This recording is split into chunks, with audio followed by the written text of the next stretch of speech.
আসসালামু আলাইকুম। প্রতিষ্ঠাবার্ষিকীর শুভেচ্ছা জানিয়ে এটিএন বাংলা সংবাদে সবাইকে স্বাগত জানাচ্ছি ফিরোজ তোহা। শুরুতেই বিআরবি কেবলস সংবাদ শিরোনাম। উৎসবমুখর পরিবেশে এটিএন বাংলার প্রতিষ্ঠাবার্ষিকী উদযাপন, গণতন্ত্রকে প্রাতিষ্ঠানিক রূপ দিতে ভূমিকা রাখার আহ্বান মির্জা ফখরুলের, সামাজিক দায়বদ্ধতা পূরণের অঙ্গীকার ডক্টর মাহফুজুর রহমানের। দেশে আর কখনোই চরমপন্থা ও উগ্রবাদের ঠাঁই হবে না, সংসদে বলেন প্রধানমন্ত্রী। জুলাই সনদ বাস্তবায়নে সরকার জনগণের কাছে দায়বদ্ধ। এবং বিএনপি কোনো দলের রাজনীতি বন্ধ করার পক্ষে নয়, জানালেন স্বরাষ্ট্রমন্ত্রী। আইনের মাধ্যমে নির্ধারিত হবে আওয়ামী লীগের রাজনৈতিক ভবিষ্যৎ।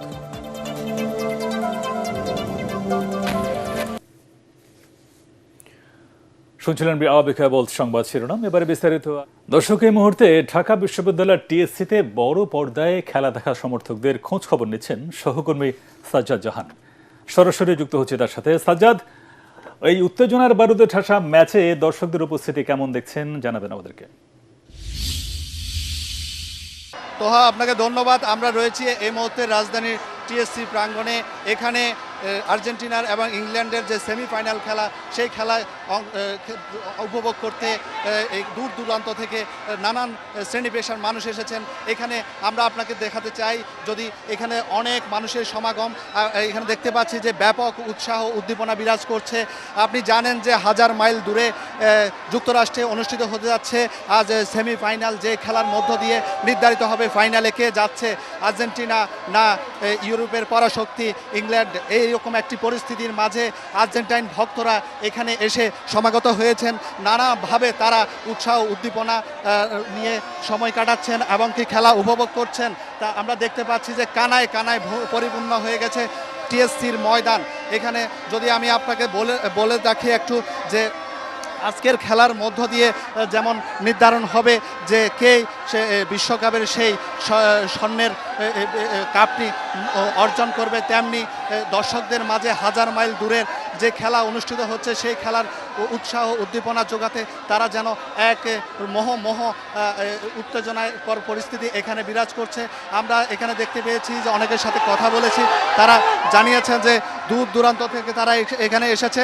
তো এখানে তাদের একটি উদ্দেশ্য যে বড় পর্দায় প্রিয় পরিবার পরিজন সহ বন্ধু বান্ধবের সাথে খেলা উপভোগ করবে, এমন একটি পরিস্থিতি বিরাজ করছে।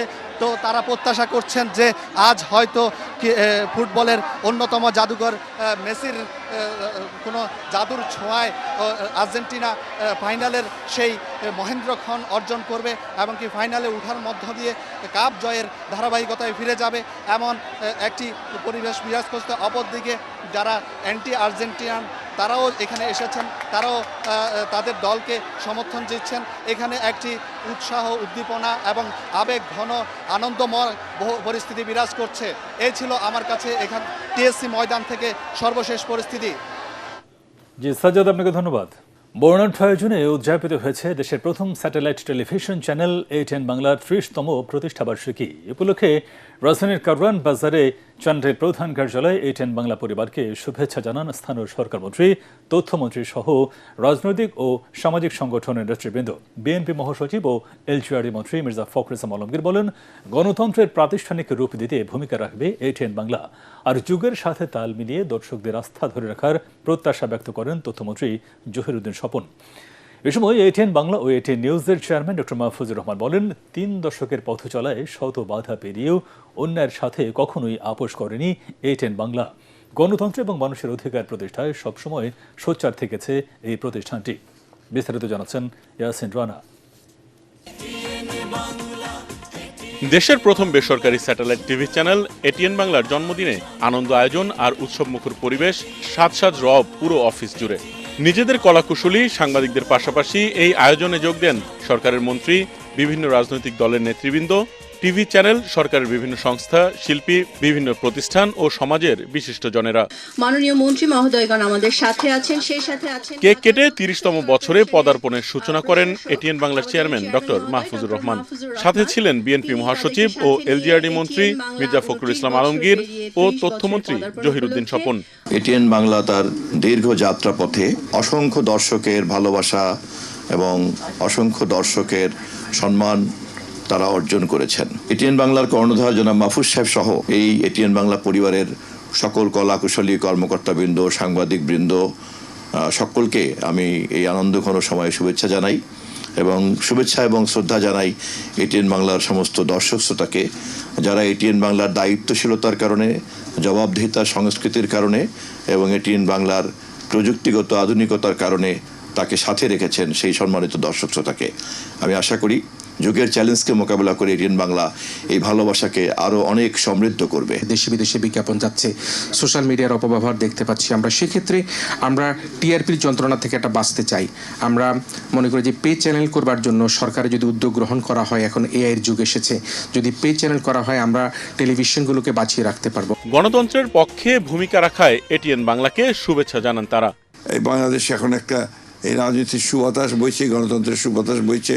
আমরা মনে করি যে এই সময়টাকে ধরে রেখে এটিএন বাংলাও তার যে ভূমিকা, গণতন্ত্রকে প্রাতিষ্ঠানিক রূপ দেওয়ার যে ভূমিকা, সেই ভূমিকা তারা আগের মতোই অক্ষুণ্ণ রাখবেন এবং অগণিত দর্শক শ্রোতা তাদের যে আশা আকাঙ্ক্ষা সেগুলোকে তারা পূরণ করতে সক্ষম হবেন। এটিএন বাংলার পরিচালক হাসান আহমেদ চৌধুরী কিলন বলেন, এটিএন বাংলা আজীবন বাংলার মানুষের আশা আকাঙ্ক্ষাকে বুকে ধারণ করে এগিয়ে যাবে। এটিএন বাংলা কখনোই কিন্তু ওই প্রতিযোগিতায় লিপ্ত হতে চায় না, কার আগে কে স্কল দেবে, কার আগে কে নিউজ দিবে।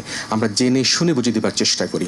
আমরা সেই সাবধানের জায়গাটা সবসময় অবলম্বন করি, যাতে কোনো ভুয়া তথ্য, অপতথ্য, মিথ্যা তথ্য প্রচারের মাধ্যমে সামাজিক, রাজনৈতিক এবং ধর্মীয়ভাবে কোনো রকম উচ্ছৃঙ্খলতা তৈরি না হয়। এটিএন বাংলার চেয়ারম্যান ডক্টর মাহফুজুর রহমান বলেন, শত বাধা সত্ত্বেও গণতন্ত্রের পক্ষে ভূমিকা রাখতে আপোষ করেনি এটিএন বাংলা। আমি তাদেরকে একটু আশ্বাস দিতে চাই যে আমরা এটিএন বাংলা শুরু থেকেই বিএনপিকে পুরো দস্তুর আমরা সাপোর্ট করে যেতাম, কারণ আমি একমাত্র ছিলাম সে সময় যে সাব্বাস বাংলাদেশ চালাইছিলাম। আমি এইটুকু বলতে পারি যে আমরা বরাবরই বিএনপির সংগ্রামের সঙ্গে ছিলাম, আগামী তো ইনশাআল্লাহ থাকবো। এটিএন বাংলার জন্মদিনে শুভেচ্ছা জানান রাষ্ট্রপতি মোহাম্মদ শাহাবুদ্দিন। তার পক্ষে জন্মদিনের অনুষ্ঠানে যোগ দেন প্রেস সচিব সরওয়ার আলম। পুরো পৃথিবীতে কিন্তু এটিএন বাংলা কিন্তু আমাদের এই যে অবিরাম বাংলার মুখ, এটা কিন্তু সবচেয়ে প্রথম নিয়ে এসছে।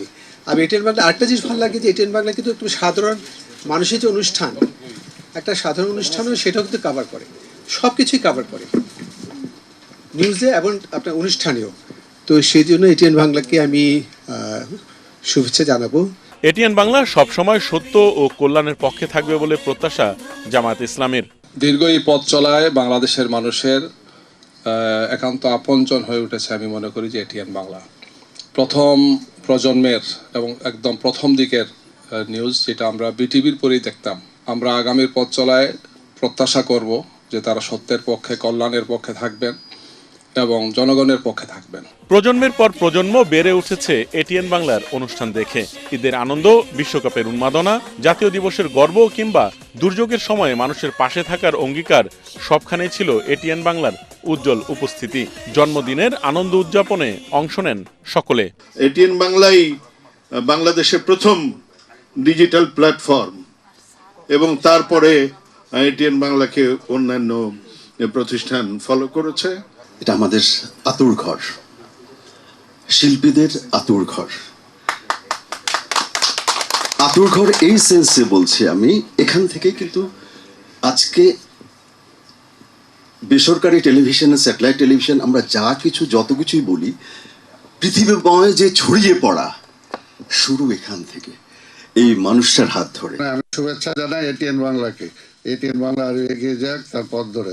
এটিএন বাংলার যিনি চেয়ারম্যান মাহফুজ ভাই অত্যন্ত জনপ্রিয় মানুষ, যারা সংবাদ সংগ্রহ করে বাংলাদেশের প্রতিটি জেলা, উপজেলা, ইউনিয়ন পর্যায়ে এই সংবাদগুলো পৌঁছে দেন, তাদের সকলের প্রতি শুভেচ্ছা রইল। আমার বিশ্বাস এটিএন বাংলা এই 30 বছরে পা দিয়ে অনেক বছর চলবে, যার আমরা হয়তো থাকবো না, এটিএন বাংলা থাকবে। ওভারঅল যে সাংবাদিকতা বাংলাদেশের প্রতিটা ঘরে ঘরে প্রান্তিক পর্যায়ে পৌঁছিয়েছে, এটা বিশাল একটা কাজ। এটিএন বাংলার এই পথ চলায় অনেক হিস্ট্রি তৈরি হয়েছে, যে হিস্ট্রিটা বাংলাদেশের সাংবাদিকতায়, বাংলাদেশের টেলিভিশন সাংবাদিকতার অন্যতম অংশ। বস্তুনিষ্ঠ যে সংবাদ পরিবেশন এবং খবরের ভেতরে গিয়ে প্রকৃত সত্যটাকে তুলে আনার ক্ষেত্রে এটিএন বাংলা অনন্য প্রোগ্রাম করে থাকে তারা। You have been doing an excellent job during the past 30 years in trying to pass to ensure that the news reaches the remotest communities here in Bashundhara group সবসময়ই এটিএন বাংলার চলার পথে সঙ্গী হয়ে থাকবে। ঢাকঢোল ব্যান্ড পার্টি নিয়ে এটিএন বাংলার জন্মদিনে শুভেচ্ছা জানায় বেসরকারি টিভি চ্যানেল আই। মোহর, মিষ্টি আর ফুল দিয়ে আনন্দ আয়োজনে যোগ দেয় চ্যানেলটি। এটিএন বাংলার যে প্রোগ্রাম সেটা করতে এবং পথ প্রদর্শক বাংলাদেশের চ্যানেলে, প্রাইভেট চ্যানেলে সেই প্রদর্শিত পথেই আমরা চলছি সবাই। এবং সেই কথাটি আমি বারবার বলবো যে এটিএন বাংলার মাহফুজুর রহমান 100 বছর বাঁচুক, তারও বেশি বাঁচুক। শুভেচ্ছা জানান জাতীয় সংসদের হুইপ রুহুল কুদ্দুস তালুকদার দুলু। আমি সকলের কাছে কৃতজ্ঞ, সকলের নাম বলে শেষ করতে পারবো না। সকলে আমাকে সহযোগিতা করেন এবং আগামী দিনে আমি এইটুকু বলতে চাচ্ছি, আগামী দিনে যে কোনো বিপদ আপদে দুর্দিনে এই রুহুল কুদ্দুস তালুকদার দুলু এটিএন বাংলার পরিবেশে থাকবে। দুলু ভাইয়ের নিউজগুলি, প্রতিটা নিউজ, এমন কোনো নিউজ নেই যে আমি এটিএন বাংলায় দেখাই নেই। এই জন্য আমাকে ডিজিটাল থেকে অনেক হুমকি দেওয়া হয়েছে, গভর্নমেন্ট থেকে দেওয়া হয়েছে। 3 দশকের এই পথ চলায় দর্শকের ভালোবাসাই এটিএন বাংলার সবচেয়ে বড় শক্তি। সেই ভালোবাসাকে সঙ্গে নিয়েই আগামী দিনের নতুন অভিযাত্রায় এগিয়ে যাবে দেশের প্রথম ও বিশ্বের প্রথম বাংলাভাষী satellite television channel ATN Bangla. Yasin Rana, ATN Bangla, Dhaka.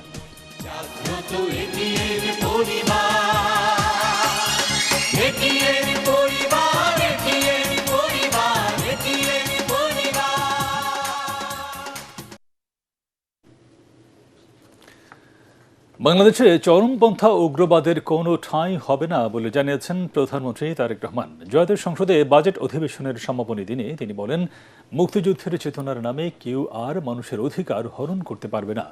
July সনদের প্রতিটি দফা বাস্তবায়নে সরকার জনগণের কাছে দায়বদ্ধ বলেও জানান সংসদ নেতা। এ সময় শিক্ষা ও স্বাস্থ্য খাতে বরাদ্দ বাড়ানোয় সরকারকে ধন্যবাদ জানান বিরোধী দলীয় নেতা ডাক্তার শফিকুর রহমান।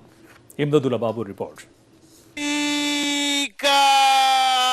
ত্রয়োদশ জাতীয় সংসদের দ্বিতীয় অধিবেশনের শেষ কার্যদিবসে সমাপনী বক্তব্য রাখেন বিরোধী দলীয় নেতা ডাক্তার শফিকুর রহমান।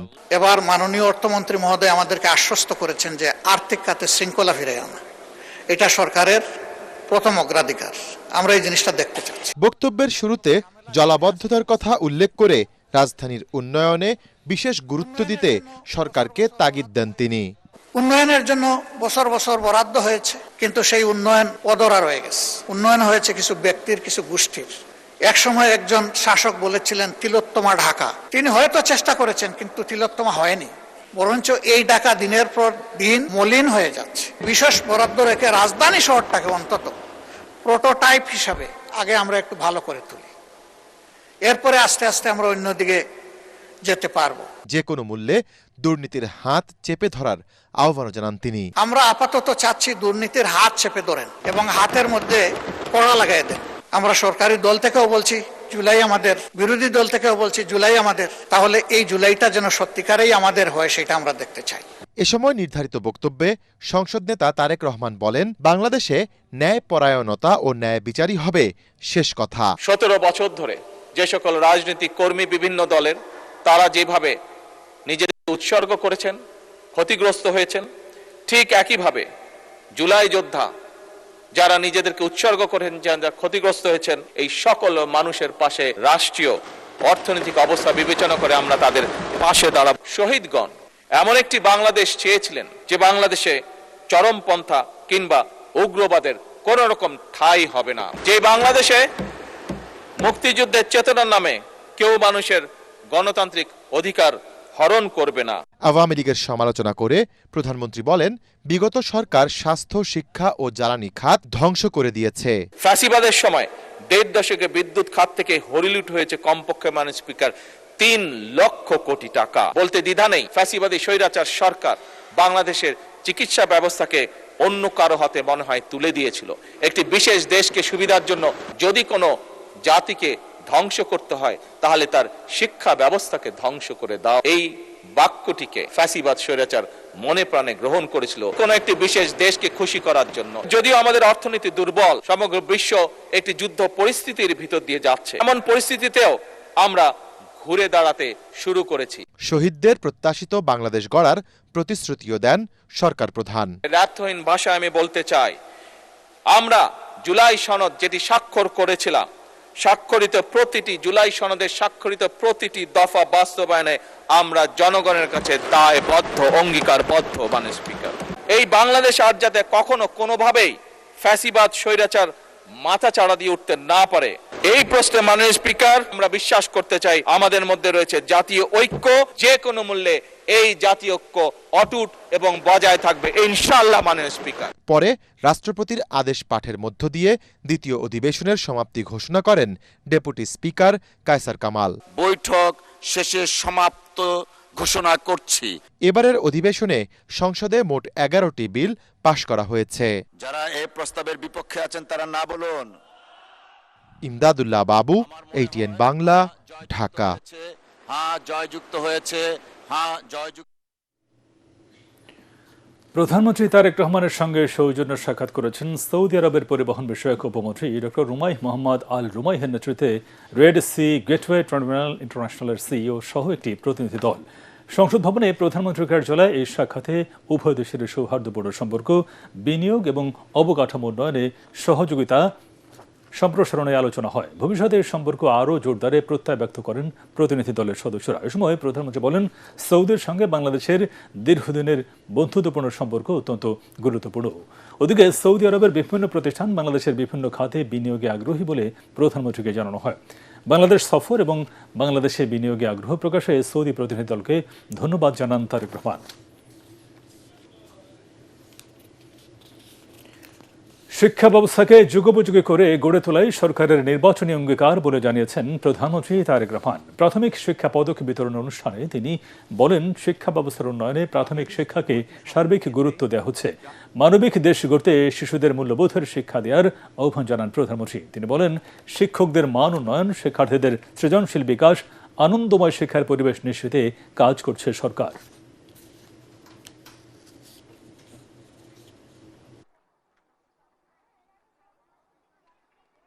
উপরে গড়ে তুলতে একটি জাতির জীবনে যদি এথিক্স এবং ভ্যালুস শিক্ষা থাকে, তাহলেই আমরা একটি শক্তিশালী, সুন্দর, ডিসিপ্লিন একটি জাতি হিসাবে আমরা গড়ে তুলতে পারবো ধীরে ধীরে নিজেদেরকে। আমরা আগামী দিনের সিলেবাসগুলোর মধ্যে আমাদের বিভিন্ন সামাজিক বলেন, ধর্মীয় বলেন, যে এথিক্স বা ভ্যালুসগুলো আছে, পারিবারিক ভ্যালুস বলেন, সামাজিক ভ্যালুস বলেন, ধর্মীয় ভ্যালুস বলেন, এইগুলোকে আমরা ইনক্লুড করতে চাই।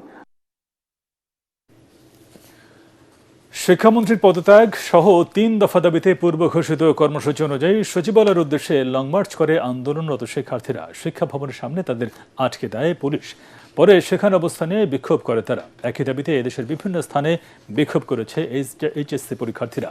এদিকে বৈরী আবহাওয়ার কারণে যারা HSC পরীক্ষা দিতে পারেনি তারা চট্টগ্রাম বোর্ডের সাথে অভিন্ন প্রশ্নে পরীক্ষা দেওয়ার সুযোগ পাবেন বলে সংসদে জানিয়েছেন শিক্ষামন্ত্রী। তৌহিদুর রহমান নিশানের সাথে জানাচ্ছেন মেজান শাহজাহান।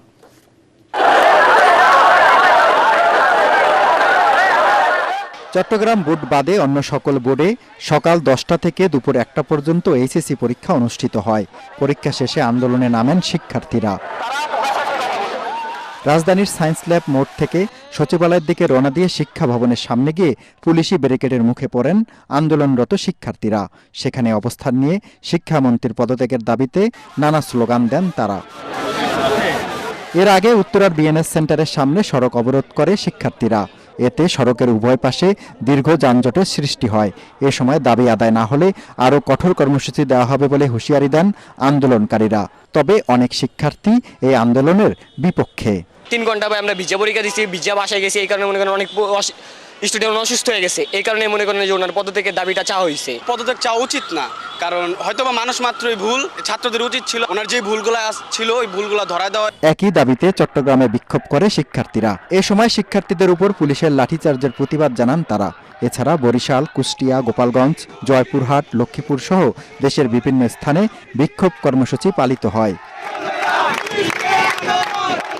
এদিকে জাতীয় সংসদে 300 বিধিতে দেয়া বিবৃতিতে শিক্ষামন্ত্রী বলেন, চট্টগ্রাম বোর্ডের স্থগিত পরীক্ষা নেয়ার সময় অন্যান্য বোর্ডে যারা পরীক্ষা দিতে পারেনি তাদের পরীক্ষাও নেওয়া হবে। প্রতিকূল আবহাওয়া কিংবা সংশ্লিষ্ট অনিবার্য কারণে যারা চলমান HSC ও সমমান পরীক্ষা 2026 এর কোনো বিষয়ে অংশগ্রহণ করতে পারেনি, তারা চট্টগ্রাম শিক্ষা বোর্ডের ইতিমধ্যে স্থগিত হওয়া সংশ্লিষ্ট বিষয়ে অভিন্ন প্রশ্নপত্রে শিক্ষা মন্ত্রণালয় কর্তৃক নির্ধারিত একই তারিখে ওই সময়ে পরীক্ষায় অংশগ্রহণ করতে পারবেন। শিক্ষার্থীদের নিয়ে অনাকাঙ্ক্ষিত মন্তব্য প্রত্যাহারের পাশাপাশি মঙ্গলবার সংসদে দুঃখ প্রকাশ করেন শিক্ষামন্ত্রী। এরপরও আন্দোলন চালিয়ে যাচ্ছেন পরীক্ষার্থীদের একাংশ। কিংবা সংশ্লিষ্ট অনিবার্য কারণে। মিজান শাহজাহান, এটিএন বাংলা, ঢাকা। জুলাই গণ অভ্যুত্থানে আত্মোৎসর্গকারী বীর শহীদদের প্রতি গভীর শ্রদ্ধা ও কৃতজ্ঞতা জানিয়ে তাদের স্বপ্নের বৈষম্যহীন গণতান্ত্রিক জবাবদিহিমূলক ও ইনসাফ ভিত্তিক বাংলাদেশ গঠনে দল মত পথ নির্বিশেষে সবাইকে ঐক্যবদ্ধভাবে কাজ করার আহ্বান জানিয়েছেন রাষ্ট্রপতি মোহাম্মদ শাহাবুদ্দিন। জুলাই শহীদ দিবস উপলক্ষে বুধবার এক বাণীতে তিনি বলেন, বাংলাদেশের ইতিহাসে দিনটি গভীর তাৎপর্যপূর্ণ। 2024 সালের জুলাই গণঅভ্যুত্থানে আত্মোৎসর্গকারী বীর শহীদদের অসামান্য অবদান কৃতজ্ঞতার সঙ্গে স্মরণ করেন তিনি। আহত যুব প্রজন্মের প্রতি শ্রদ্ধা, একই সঙ্গে শহীদ পরিবারের সদস্যদের প্রতি গভীর সমবেদনা জানান রাষ্ট্রপতি। বলেন, জুলাই গণঅভ্যুত্থান ছিল দীর্ঘদিনের বৈষম্য, দুর্নীতি, গুম খুন, ভোটাধিকার হরণ, নিপীড়ন ও ফ্যাসিবাদী দুঃশাসনের বিরুদ্ধে সর্বস্তরের জনগণের ক্ষোভের বিস্ফোরণ। ফ্যাসিবাদের দোসররা পৃথিবীর যে দেশেই থাকুক তাদের ফিরিয়ে এনে আইনের মুখোমুখি করতে সরকার কাজ করছে বলে জানিয়েছেন স্বরাষ্ট্রমন্ত্রী সালাউদ্দিন আহমদ। ঢাকা বিশ্ববিদ্যালয়ে ছাত্রদলের গণ অভ্যুত্থানের বাঁক বদলের দিন শীর্ষক আলোচনা সভায় তিনি একথা জানান। স্বরাষ্ট্রমন্ত্রী বলেন, বিএনপি কোনো দলের রাজনীতি বন্ধ করতে চায় না, তবে আইনের মাধ্যমে ফ্যাসিবাদী আওয়ামী লীগের রাজনৈতিক ভবিষ্যৎ নির্ধারণ হওয়া উচিত। ভবিষ্যতে কোনো সরকার যেন ফ্যাসিবাদী হয়ে উঠতে না পারে, সেজন্য জুলাইয়ের চেতনাকে ধারণ করার কথা বলেন তিনি। বাংলাদেশের সংবিধানের আর্টিকেল 47-এ সেটা বলা আছে, ব্যক্তি এবং সংগঠন উভয়েরই বিচার করা যাবে গণহত্যা এবং মানবতা বিরোধী অপরাধের দায়ে। সুতরাং বাংলাদেশের সকল কিছুরই হিসাব নেওয়া হবে, ন্যায় বিচার নিশ্চিত করা হবে। আমরা চাই আইনানুগ প্রক্রিয়ার মধ্য দিয়ে ফ্যাসিবাদী মাফিয়া সংগঠন আওয়ামী লীগের রাজনৈতিক ভাগ্য নির্ধারিত হোক। আমরা এক্সিকিউটিভ অর্ডারে, প্রশাসনিক আদেশে কোন রাজনৈতিক দলের রাজনীতি করাকে, নিষিদ্ধ করাকে আমরা সঠিক মনে করি না। এটা জুডিশিয়াল প্রসেসের মধ্যে দিয়ে যেতে হবে। সাবেক প্রধানমন্ত্রী শেখ হাসিনা, তার পরিবার ও 11 শিল্প গ্রুপের ৭৬,০০০ কোটি টাকা জব্দ করা হয়েছে বলে জানিয়েছে বাংলাদেশ ব্যাংকের আর্থিক গোয়েন্দা সংস্থা BFIU। এর মধ্যে দেশে ৫৭,০০০ ও বিদেশে ১৯,০০০ কোটি টাকা সমমূল্যের সম্পদ রয়েছে। বাংলাদেশ ব্যাংক কার্যালয়ে ২০২৪-২৫ অর্থ বছরের বার্ষিক প্রতিবেদন নিয়ে আয়োজিত সংবাদ সম্মেলনে একথা জানান BFIU প্রধান ইখতিয়ার উদ্দিন মামুন। একই সাথে ৩০,১৯৯টি সন্দেহজনক লেনদেন শনাক্ত করা হয়েছে বলে জানায় সংস্থাটি। সন্দেহজনক লেনদেনের ক্ষেত্রে ব্যক্তি পরিচয় আমলে না নিয়ে ব্যবস্থা নেওয়ার কথা জানিয়েছেন BFIU প্রধান। এবার খেলার খবর।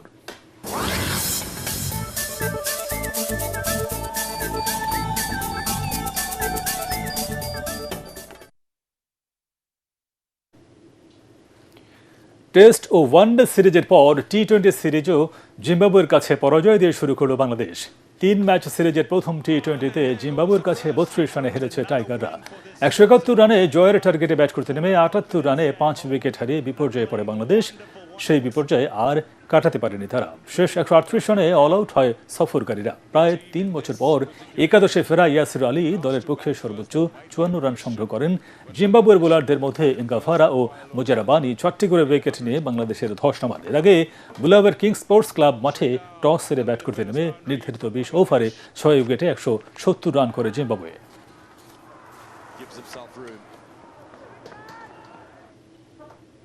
শেষ করার আগে বিআরবি কেবলস সংবাদ শিরোনাম আর একবার।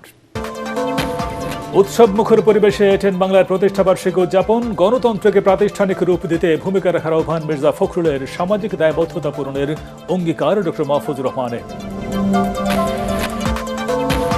দেশে আর কখনোই চরমপন্থা ও উগ্রবাদের ঠাঁই হবে না, সংসদে বলেন প্রধানমন্ত্রী। জুলাই সনদ বাস্তবায়নে সরকার জনগণের কাছে দায়বদ্ধ।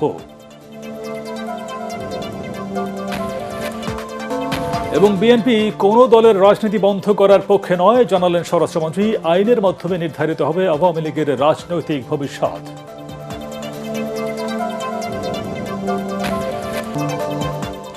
পরবর্তী সংবাদ দেখার আমন্ত্রণ জানিয়ে এখনকার মতো শেষ করছি। আর এটিএন বাংলার সংবাদ ইউটিউবে দেখতে ব্রাউজ করুন youtube/ATN বাংলা নিউজ।